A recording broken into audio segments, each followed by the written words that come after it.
진짜 이유는 이것. 안녕하세요. 리사 별이온입니다.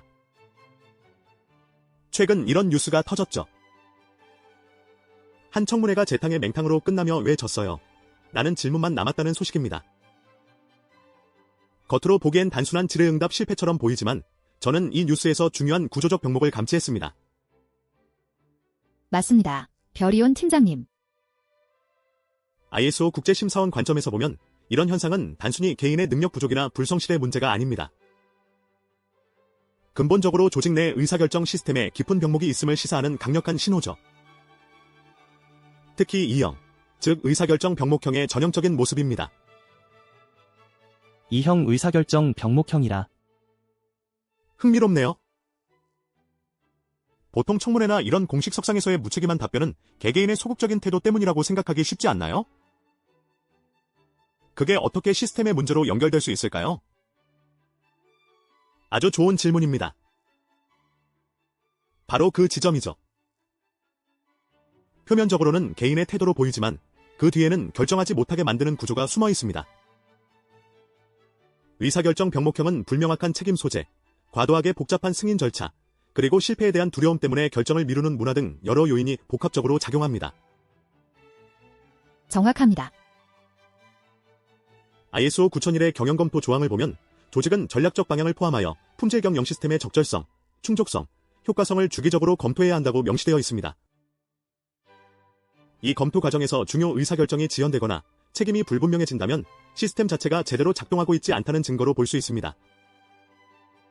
그럼 이번 뉴스처럼 왜 졌어요? 라는 질문에 명확한 답을 찾지 못한 것도 결국 과거의 결정 과정에서 무엇이 문제였는지 제대로 파악하고 개선하지 못하는 시스템 때문이라는 말씀이시군요. 네, 그렇습니다. 실패의 원인을 명확히 진단하고 그에 따른 책임을 규명하며 재발 방지를 위한 결정을 내리는 일련의 과정이 제대로 작동하지 않고 있다는 뜻입니다. 청문회는 그 과정의 결과물을 보여주는 거울인 셈이죠. 이런 의사결정 병목은 비단 엔터테인먼트나 스포츠 분야에만 국한되지 않습니다. 제조업 현장에서도 빈번하게 발생합니다. 예를 들어 신기술 도입 여부나 새로운 시장 진출 같은 중요한 전략적 의사결정이 여러 단계의 승인 과정에서 무한정 지연되는 경우가 많죠. 저도 그런 경험이 있어요. 예전에 다니던 회사에서 신제품 개발을 추진하는데 작은 디자인 변경 하나에도 수많은 부서의 도장을 받아야 했죠. 결국 경쟁사보다 몇 달 늦게 제품을 출시하는 바람에 시장 선점 기회를 완전히 놓쳤습니다. 바로 그겁니다. 그것이 전형적인 E형 의사결정 병목형 사례입니다. 각 부서는 자신의 역할에 충실했다고 주장할 수 있지만 전체적인 그림에서 보면 결정하지 못하는 구조가 혁신의 속도를 늦추고 경쟁력을 갉아먹는 것이죠. 이런 상황을 방지하려면 의사결정 과정의 투명성과 함께 각 단계별 책임 소재를 명확히 해야 합니다. ISO 9001의 조직과 상황 이해 및 리스크 및 기회 평가를 통해 잠재적 병목 지점을 미리 파악하고 의사결정 권한과 책임을 명확히 정의하는 것이 중요합니다. 그럼 단순히 빨리 결정하라고 독려하는 것만으로는 부족하겠네요. 빨리 올바른 결정을 내릴 수 있는 구조를 만들어야 한다는 말씀이시죠? 정확히 짚으셨습니다. 좋은 결정은 개인의 역량에만 의존해서는 안 됩니다. 명확한 정보가 흐르고 책임이 분산되지 않으며 적절한 시점에 결정을 내릴 수 있는 시스템이 뒷받침되어야 합니다. 그렇지 않으면 실패의 원인을 누구 탓으로 돌리기에 급급하게 되죠. 그래서 리사는 좋은 회사는 사람이 아니라 구조가 일한다는 철학을 강조하는 겁니다. 의사결정 구조가 제대로 잡혀있다면 설령 개인이 바뀌더라도 조직은 흔들리지 않고 일관된 방향으로 나아갈 수 있습니다. 그렇다면 이번 청문회 사례의 경우 왜 졌어요? 라는 질문에 대한 답을 찾는 것보다 우리는 왜 그 질문에 명확한 답을 내리지 못하고 있는가? 라는 구조적인 질문을 던져야 한다는 의미로 이해해도 될까요? 탁월한 해석입니다. 핵심은 현상 뒤에 숨겨진 구조를 보는 것입니다.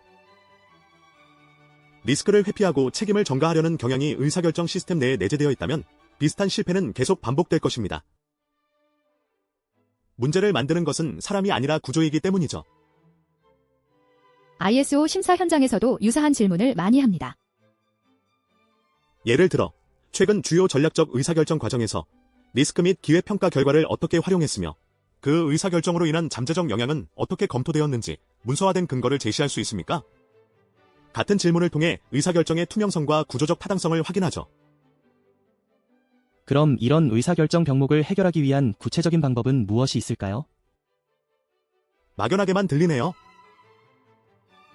첫째, 의사결정 권한과 책임을 명확히 규정해야 합니다. 애매모호함은 의사결정 병목의 가장 큰 적입니다.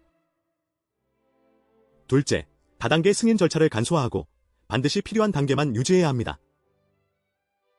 셋째, 실패로부터 배우는 문화를 조성하여 책임 회피가 아닌 개선의 기회로 인식하게 해야 합니다. 마지막으로 모든 의사결정 과정과 그 결과, 그리고 실패 원인 분석 결과를 경영 검토에 반영하고 지속적으로 개선하는 체계를 구축해야 합니다. 이것이 바로 리사가 강조하는 진단 자동화 표준화를 통한 제조 혁신으로 이어지는 길입니다. 결국 좋은 결정은 빨리 내리는 사람에 의해서가 아니라 좋은 구조 속에서 자연스럽게 만들어진다는 거군요. 오늘 방송을 듣고 왜 졌어요 뒤에 숨겨진 진짜 문제의 깊이를 다시 한번 생각하게 됐습니다. 네, 그렇습니다. 오늘 뉴스에서 보듯 표면적인 현상에만 머물지 않고 그 이면의 구조적 문제를 파악하는 것이 중요합니다. 이형 의사결정 병목형은 조직의 생존과 성장에 치명적인 영향을 미칠 수 있습니다. 여러분의 조직은 좋은 의사결정 구조를 가지고 있습니까? 리사는 이러한 병목을 진단하고 해결할 수 있도록 돕습니다. 더 자세한 내용은 저희 리사 홈페이지를 방문해주세요. 다음 시간에도 더 깊이 있는 통찰로 찾아뵙겠습니다. 감사합니다. 감사합니다. 감사합니다.